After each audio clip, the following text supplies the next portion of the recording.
Hello বন্ধুরা, আজ আপনাদের কাছে নারকোলের লাড্ডু রেসিপি নিয়ে এসেছি। তার জন্য আমি গাছেরই 5টা নারকোল নিয়েছি, ছোট ছোট সাইজের। বড় নারকোল এখন সেই গাছগুলোতে এখন হচ্ছে না, ছোট নারকোল দিয়েই করছি। আর নারকোল কোড়ার যে মেশিনটা ওটা দিয়ে বেশি ভালো হয়, ওটা নেই, মানে খারাপ হয়ে গেছে। আমি বটিতেই করছি। এভাবে সব নারকোলগুলো কুড়িয়ে নেব, তারপর মা কড়াইয়ে নারকোলের লাড্ডুটা বানাবে। মা কড়াই বসিয়ে দিয়েছে, লাইনটা চলে গেছে। 300 মতন চিনি দিয়ে দিল। চিনি আর খেজুরের গুড় দুটো মিলিয়ে একসাথে বানাবে। আর 5টা নারকোলের কোড়ানো আছে, ওটা ছোট সাইজের নারকোল। এবার এটা একটু মিলিয়ে নেবে হালকা, তারপরে উপর থেকে খেজুরের গুড়টা দেবে। এই নারকোলের লাড্ডু করতে গেলে ঝোলা খেজুরের গুড় দিয়ে বেশি ভালো হয়। এবার গুড়টা দিয়ে দিল। এবারে চিনি আর গুড়টা নারকোলের সাথে ভালো করে মিলাবে। সাদা সাদাই থেকে গেলে নারকোল লাড্ডু বেশি দিন টিকবে না। আপনি ভাববেন যে যেই চিনিটা গলে গেছে তাহলে এবারে নামিয়ে দিই, কিন্তু না, অনেকক্ষণ লাগে, প্রায় আধা ঘন্টা চিনি আর গুড়টা গুলতে লাগে, মিলাতে লাগে।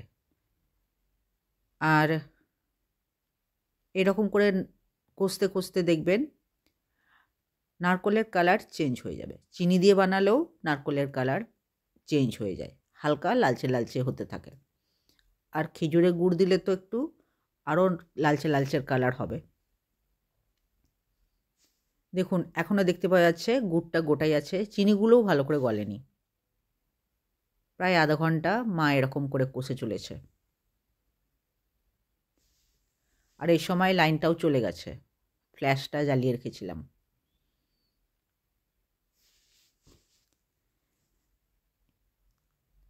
অনেকটা টাইম লাগবে, একটু লালচে লালচে হালকা হালকা এসছে খেজুরের গুড়ের জন্য, কিন্তু নারকোলের যে কালারটা চেঞ্জ এখনও খুব একটা হয়নি। চিনি আর গুড়টা যখন পুরো গলে যাবে তারপরেই আস্তে আস্তে কালারটা আসবে। নারকোলটা এভাবে কষতে কষতে দেখবেন নারকোল থেকে একটা খুব সুন্দর নারকোল তেলের মতন একটা সুন্দর সেন্ট উঠছে। তখন বুঝবেন প্রায় হয়ে এসছে। তখনই আপনি এলাচ গুঁড়ো দিয়ে নামাবেন। লাস্টে এলাচ গুঁড়োটা মিক্সড করবেন, প্রথমে না। এবার দেখুন হালকা হালকা কালার এসছে, কিন্তু এখনও কিছুটা গুড় মাঝে মধ্যে এদিকে দেখতে পাওয়া যাচ্ছে।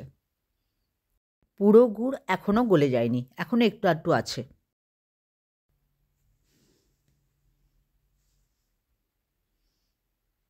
একটু একটু খেজুরের গুড়ের জন্যে কালারটা চেঞ্জ হয়েছে নারকোলের।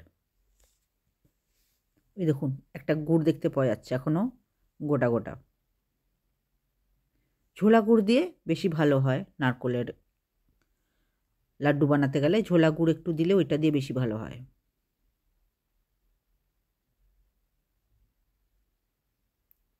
মা প্রায় আধা ঘন্টা ধরে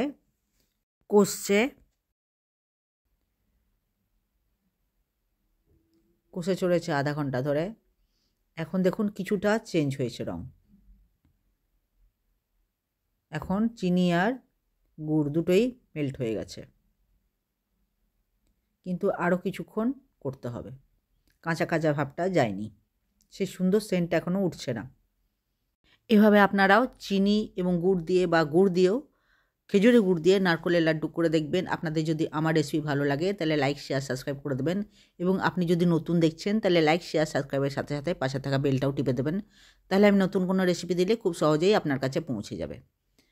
আর আপনার যদি ভালো লাগে তাহলে কমেন্ট করে জানাবেন কেমন লাগলো, এবং বন্ধুদেরও শেয়ার করে দেবেন। দেখুন মায়ের প্রায় বানানো হয়ে গেছে। এবারে মা গ্যাসটা বন্ধ করে দেবে এবং উপর থেকে এলাচ গুঁড়োটা ছড়িয়ে দেবে। এলাচের খোসা দেয়নি, 4-5টা এলাচ নিয়ে গুঁড়ো করে সেটা উপর থেকে ছড়িয়ে দেবে। বানানো হয়ে গেছে। আর লাড্ডু করাটা দেখায়নি, লাড্ডু করা সবাই জানে, এবং গরম গরম করে নিতে হবে, হালকা হালকা যখন গরম থাকবে তখনই বানিয়ে নিতে হবে।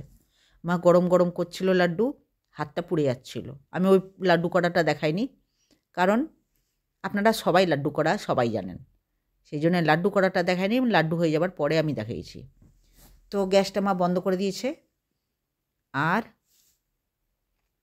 উপর থেকে এবার এলাচ গুঁড়োটা ছড়িয়ে মিক্সড করে দেবে ভালো করে। গ্যাস বন্ধ করার পরই এলাচ গুঁড়োটা ছড়াতে হবে।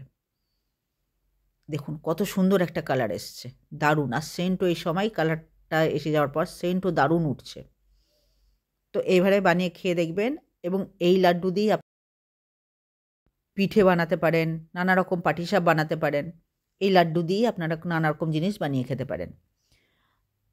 তো এই লাড্ডু আপনারা বানিয়ে খেয়ে আমাকে কমেন্ট করে জানাবেন কেমন হয়েছে। এই দেখুন,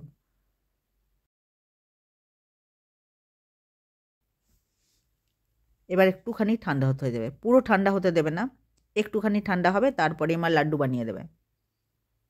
গ্যাসটা বন্ধ করে দিয়েছে, এলাচটা গুঁড়ো ছড়ালো। এবার একটু মিক্সড করে দেবে ভালো করে, তারপরে গ্যাসটা আগেই বন্ধ করে দিয়েছে। তারপরে লাড্ডু বানাবে। লাড্ডু বানানো আমি দেখাইনি। মিক্সড করে দেবে ভালো করে, তারপরে লাড্ডু বানিয়ে নেবে একটু পরেই, বেশি ঠান্ডা হতে দেবে না। দেখুন কত সুন্দর কালার এসছে, যত সুন্দর কালার এসছে তত সুন্দর খেতে। অতটা যে চিনি দিয়েছে আপনি চিনি বুঝতেই পারবেন না, মনে হবে খেজুরের গুড় দিয়েই সবটা বানানো। এই নারকেলের লাড্ডু বানাতে খুব কম পরিমাণ খেজুরের গুড় দেওয়া হয়েছে, কিন্তু দারুণ খেজুর গুড়ের মতন সেন্ট আসছে। এই লাড্ডু বানাতে চিনি বেশি, কিন্তু দারুণ সেন্ট উঠছে খেজুর গুড়ের। এই দেখুন কাছে থেকে আপনাকে দেখাচ্ছি, এই দেখুন। আর এই যে লাড্ডু বানানো হচ্ছে। ভিডিও দেখার জন্য আপনাদের অনেক অনেক ধন্যবাদ।